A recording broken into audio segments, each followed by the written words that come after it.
Welcome to the Encore Audio Archives YouTube channel. I'm Taper Dave, and this is my channel. I've uploaded hundreds of talks here that I've recorded at meetings in West LA, and I've also recorded conventions starting in 2013. I've got a bunch of those up. And Walt and Mary Murray, the original owners of Encore Audio Archives, started the company in the 80s, and Walt recorded Joe and Charlie's and a bunch of stuff down in VISTA, California. My sobriety date is June 20th of 1994.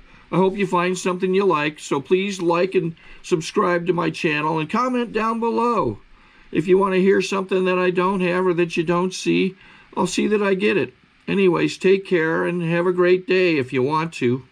Life and brought me these beautiful grandchildren, you know, and I got to go make amends to that family and to the mom and everything, and they became part of my life. That little boy that they told me to pray that he died. See, in Alcoholics Anonymous, I met a lot of men who had handicapped children. And I started learning, I started going to classes and learning how to be a parent of a handicapped child. And I got my son involved in a very neat school up in Riverside, California. At the age of 23 years old, my whole home group was there, all these outlaws, you know, and we watched my son walk down the aisle in that little hat and graduated from high school.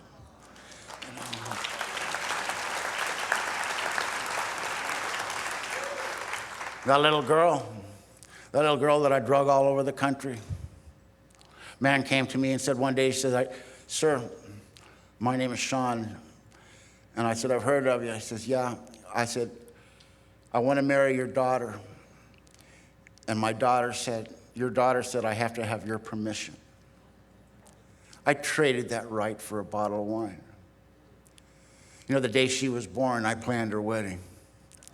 You know, and I was able to give her, I said, "Do you drink?" He said, "No." I said, "You got a job?" He goes, "Yeah, I'm a pilot, captain for American Airlines." I said, "Oh, that'll come in handy." Old ideas, what can you do, you know?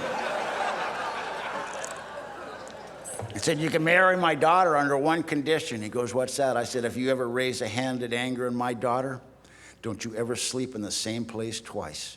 Do you understand?" I go, "Yeah." I said, "I'm not joking, man. Do you understand?" And he said, "Yes, sir." I said, "All right." And I gave her a wedding. They've been married for 15 years. I finished paying for that wedding last year.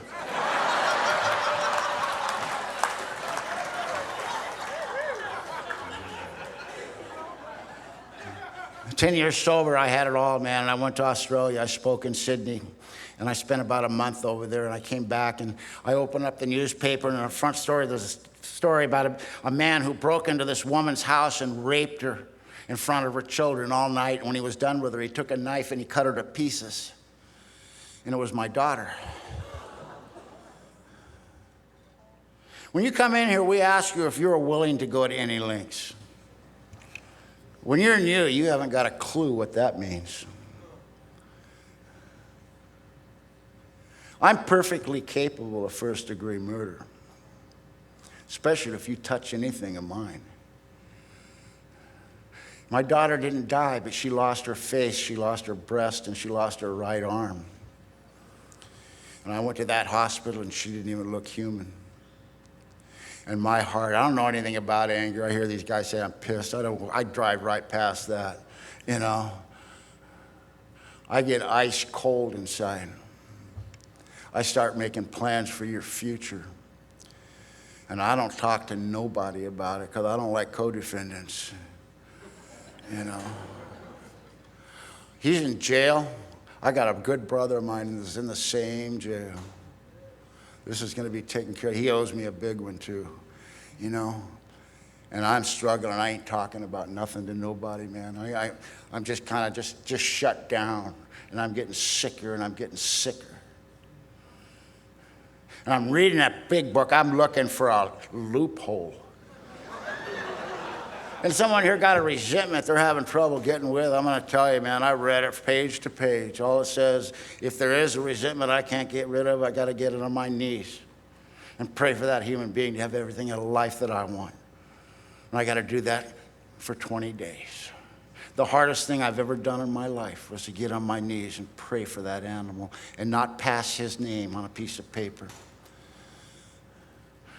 And I didn't have to drink, and I didn't have to hurt nobody, and I didn't have to hurt myself. And I was there, and I had the financial ability to take care of my daughter and my grandchildren and get them the help they needed. And the AA worked one more time. I was able to go talk about what was going on with me to the men of my group. I was able to start crying and start feeling that, letting that pain out. Or because I found these men, I got some hardcore gangsters. And I've cried in their arms, and they've cried in mine. And I ain't ashamed of it, you know. And let me get healed from that. And they were there with me. Right after that, they told me I had cancer. They're going to have to do this major surgery on me. I said, I can't do it. He goes, why not? I said, because I can't take your pain medication. He goes, it's going to kill you. I said, I don't care. I said, you know what? I'm not real smart. The only thing I really know is it's so much easier to stay sober than to get sober again. You know. I said, I can't take it. He said, well, we're going to do this surgery. I don't know if you can go with it, but we'll do it if you want. And they did it, and I did it with no dignity whatsoever. I sniveled like a little bitch, man. I whined and cried, and all the guys I sponsored came over. They took care of me. They were right there with me the whole time, just laughing like hell, you know. But they were with me, you know, and they took care of me, and I got through that. You know, I come home from work one day, and my wife is crying. I love this woman, man. First woman I ever really was intimate with, and I ain't talking about sex. I'm talking about I took off all the armor and let her look at me, and she didn't back up, you know. And I come home, and she was crying. I said, what's the matter? She goes, I can't do this no more. I'm going to drink. I said, what are you talking about? She goes, I'm a lesbian, and I'm in love with Chrissy, and I'm leaving. I didn't know. I thought I forgot to take the trash out or something, you know? I don't know what to do about this. You know, but we have joined the Catholic Church, and I got this godfather. He was a great member of Alcoholics Anonymous. His name just happened to be Father Bill Wilson, you know? So I'm going to rat her out to the church, man. I run down to La Jolla, down to All Hallows, and I make an appointment to go see the priest and go in there with Father Bill. Unfortunately, Bill was a sober member of AA. And I walk in, and I start telling him the story, you know, and he's going, oh, Lord. Oh, you poor thing. Oh, Kip, you must feel like life has screwed you square in the ass. I said, you got it, Father. That's just how it feels. He goes, I said, what do you think? Well, I'm hoping we're talking excommunication, you know, maybe. Let's get the Knights of Columbus to go round her up, you know. And he says, you ever read that book you're always talking about? I go, yeah. He says, why don't you try practicing something that it says in there? Because you make me sick. You come in here, you're telling me you did this, you did that. You're such a great husband. You're such a great father. You're such a this. Did you do all that out of love? Or did you do it because you expected something back from it? You remind me of that guy on page 61 that said, I thought I could wrest satisfaction out of life if I do everything just right. Because the next page over there's a keto thing. It's before you even do the third step. Bottom of page 62. It says, here's the how and the why of it. First of all, before you do anything, you got to quit playing God. You're not in charge of her sexuality. You have enough trouble with your own. I said, what do I do? He goes, you go back and you apologize to her and her girlfriend. You give her a divorce and you give her anything she wants. She's been a good wife to you. She's a good member of the church. She's a good member of AA. So I went back to her and I did that, and she took my boat.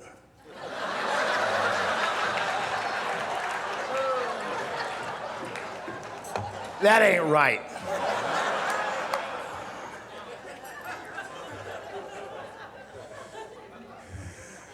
And that was Connie, and I love Connie, and Connie loves me. And see, I learned something in Alcoholics Anonymous. Our marriage was based on Alcoholics Anonymous, the principles. I respect her as a woman. I respect her as a member of Alcoholics Anonymous. I respect for the lady that she is.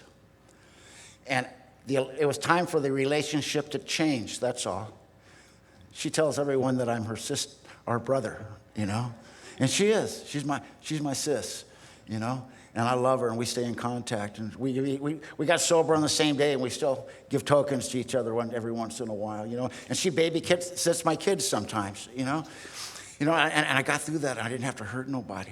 And then I got attacked by this damn dog and almost tore my right arm off. And I'm bleeding to death in this hospital, man. And I call up Scotty, he's an old outlaw Vietnam vet biker group. And I said, listen, man, they're taking me to the hospital. I'm bleeding to death. Get there, make sure they don't put any dope in me, man. When the ambulance pulled up, there was 20 bikes there. These guys all in leather surrounded the gurney. Said, don't give this man any narcotics.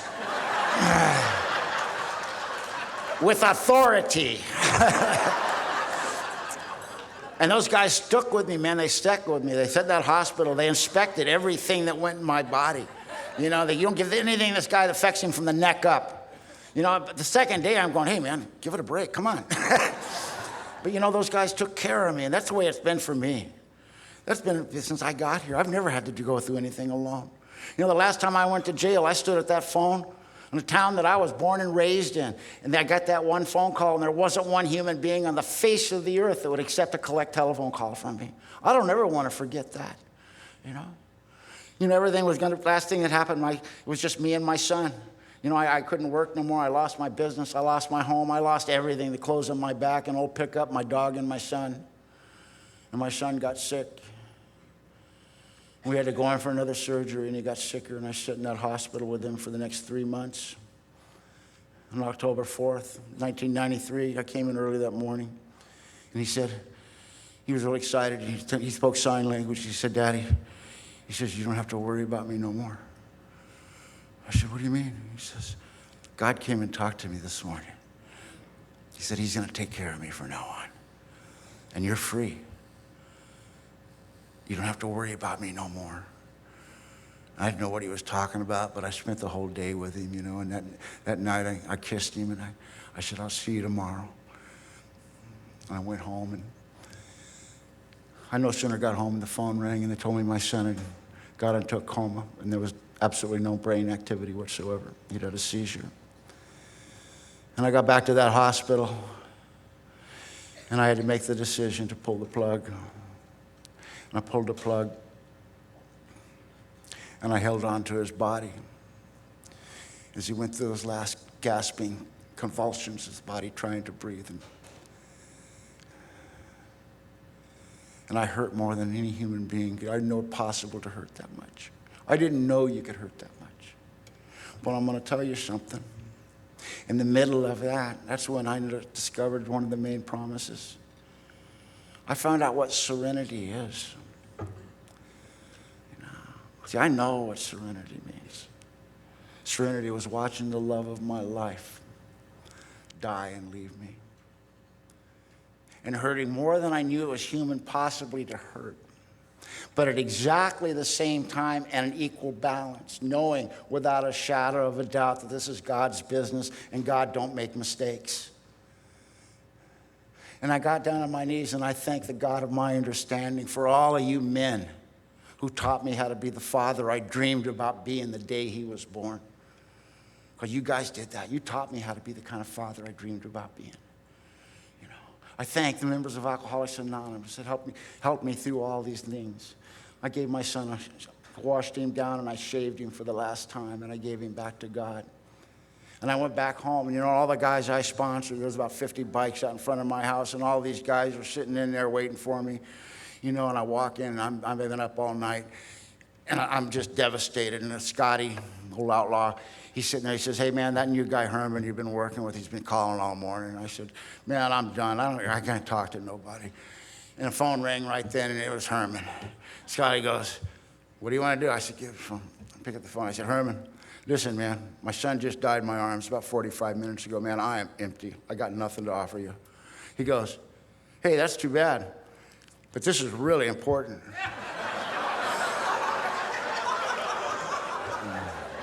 Swear to God.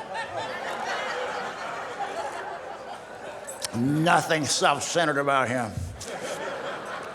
And, you know, immediately I went, ooh, you know. And then I went, he's right. My primary purpose isn't to be a father. It's not to be a husband. It's not to be. My primary purpose is to carry this message. Anytime anyone, anywhere reaches out, I want the hand of AA to be there. And for that, I am responsible, no one else. He was reaching out to me. And I said, you're right, Herman. Why don't you come on over and we'll talk it out, brother? And he came over, and Herman's still sober, and so am I. And Herman saved my ass. Sorry to interrupt your viewing. Taper Dave here. Just wanted to take a second to ask you to like and subscribe to my channel. Let me know if you like what you're listening. I've got some very good talks here, and this one's a great one. Just curious, do you think this is better than Zoom? Tell me what you think. You know, I didn't have nothing. It was all gone. I said, what do I do now, Charlie? He says, go to school, get an education.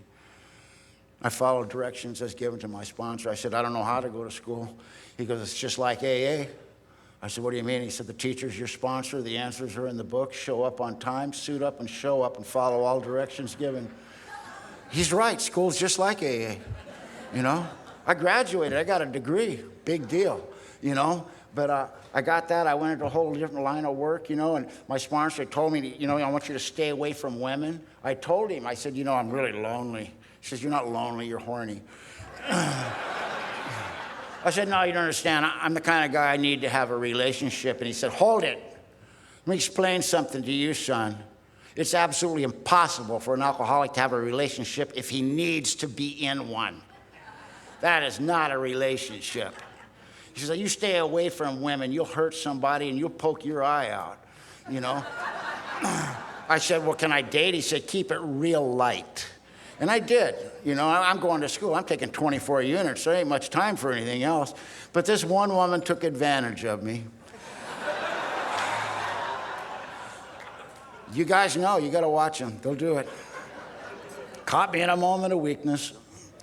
And, you know, I graduated from college in the next year. And after that, I'm sitting there, and this gal called me up. She said, hey, you've been alone for a long time, haven't you? And I said, yeah.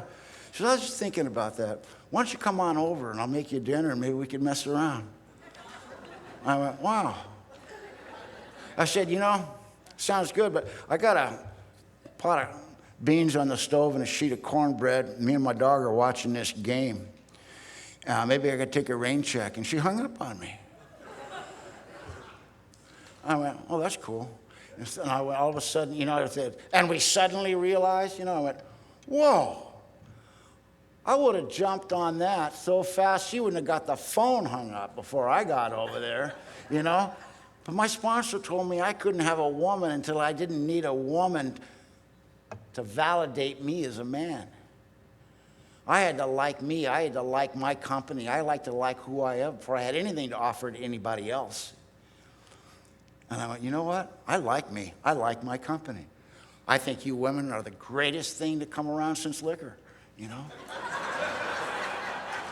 But I don't need any of you, you know? I am a full human being without any woman in my life, you know?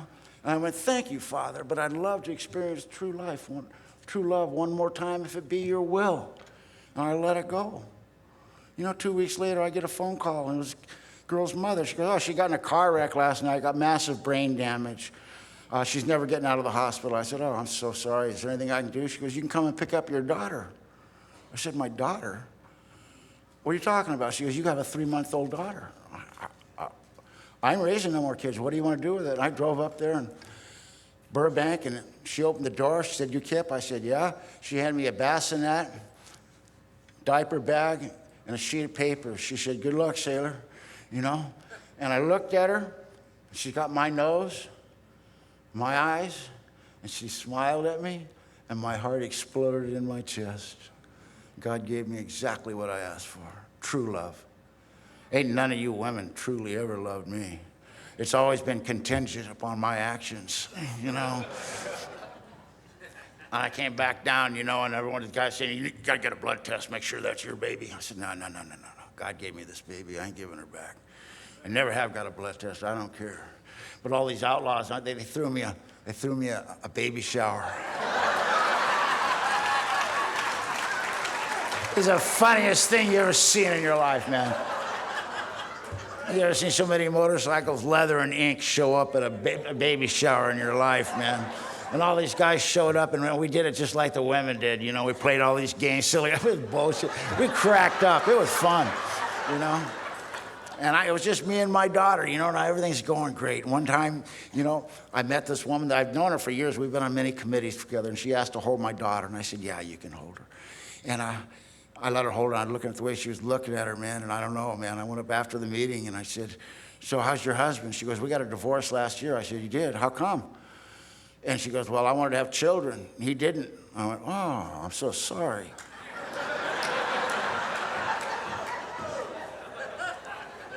And I asked her out on a date, and I dated my wife. We went out, and we started to get to know each other. And we talked about everything, politics, religion. She has a deep love of Alcoholics Anonymous. She's been sober as long as I have, and she's every bit as active as I am. And I fell head over heels in love with her and her with me. And she proposed to me, you know, and we got married. And 13 years ago, I went in and I cut the cord on a little boy, you know, and his name is Will. And Will's the sunshine of my life, man. When we first got him, I said, it's got to be God's will at my age. And then I got to know him, and he's self-will run riot, just like his dad. The way it is for me today is I live in a home up on top of a hill. My house is paid for. My sponsor did not believe in credit. He said, giving you credit is like giving a 5-year-old kid a shotgun, you know? He made me pay my way as I go, and I've managed to get through all this recession and very comfortably, you know, and everything that's going on. I have a business where I've driven my kids to school every single day since they started school. I've been involved in their school, and I have opinions, and I am a member of 2 different PTAs, you know? I've been involved in my kids' life. I'm an active participant in their family. They have never seen their daddy drunk. They've never seen their daddy hit no one. They've never seen their daddy yell at their mother. And my house is a safe place to be, you know? My house is usually full of newcomers. My wife is very active sponsoring people. I got a garden that I spent 10 years building just to worship my God at. You know, and there's been probably over 200 fifth steps given at this one table. And if it could take it, man, we could sure lock a lot of people up. That thing could talk, you know. You know, and every single 4th of July, I have a great big giant party at my house with members of Alcoholics Anonymous. And you're all invited, you know.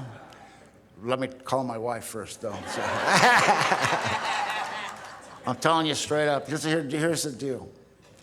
Alcoholics Anonymous is outlined in the first 164 pages of the big book. Will work for absolutely anybody, anywhere, under any circumstances. It doesn't matter what you've done or what you haven't done. This thing works, and it works good. My sponsor gave me one last promise. I was holding his hand before he died, Charlie. He said, Kip, he says, you've come a long way, but you got so far to go, you know? And he said, you know, but if you keep doing what you're doing, around midnight when there ain't no one around to impress, when it's just you, you're gonna walk by a mirror and you're gonna see the man that you dreamed about being when you were a little boy. And that has come to pass. I am no big deal, but I'll tell you, as a result of your love, Alcoholics Anonymous, I am the best man in every aspect of my life that I have ever been. And I want to thank you for my life and thank you for your time. That's all I have for you. I think we got a great talk going on here. Thanks for watching the channel. Taper Dave here. Just curious, do you think this is better than Zoom? Okay, this is how I prepare my drone for launching. I like to do it inside the cab of my truck so I'm not standing outside in the weather. To install the joysticks for control, up and down, right and left, powered on. I have an Android phone that I use to connect it to the drone with. And it's actually controlled through the iPhone, through an app. Oops, wrong way. It's actually controlled through the iPhone, or through this Android phone, through the app. It's actually controlled through the Android phone through an app, and you connect it through this short connection right here.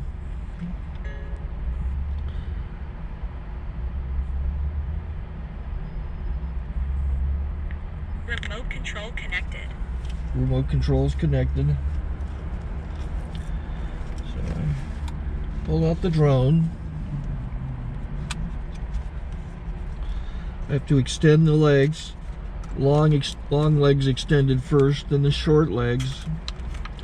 Remove the gimbal protector.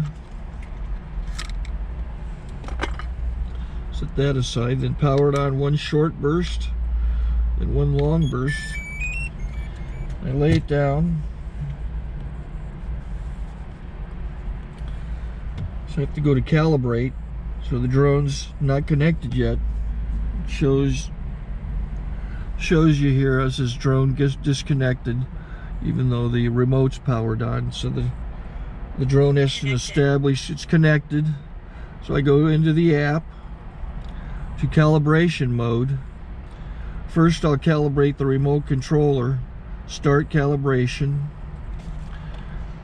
Out, in, oop, out, in, up, down, and then this little wheel is to control the gimbal. So it's calibrated. Go to gimbal calibration, start calibration, and then it calibrates the gimbal. I don't know if that shows up. The gimbal's moving all over the place. Changes, you can see it on the video. And I'm calibrated to take off. It's acquired 7 satellites at the moment. There are 26 satellites up in the sky, which it has to acquire before you can take off. So it's connected. It's got enough satellites. This is white. I can go to press this little arrow button, swipe right to take off, and it would start the motors if I slid this to the right. But I'll wait till I get outside. Don't want to do it inside.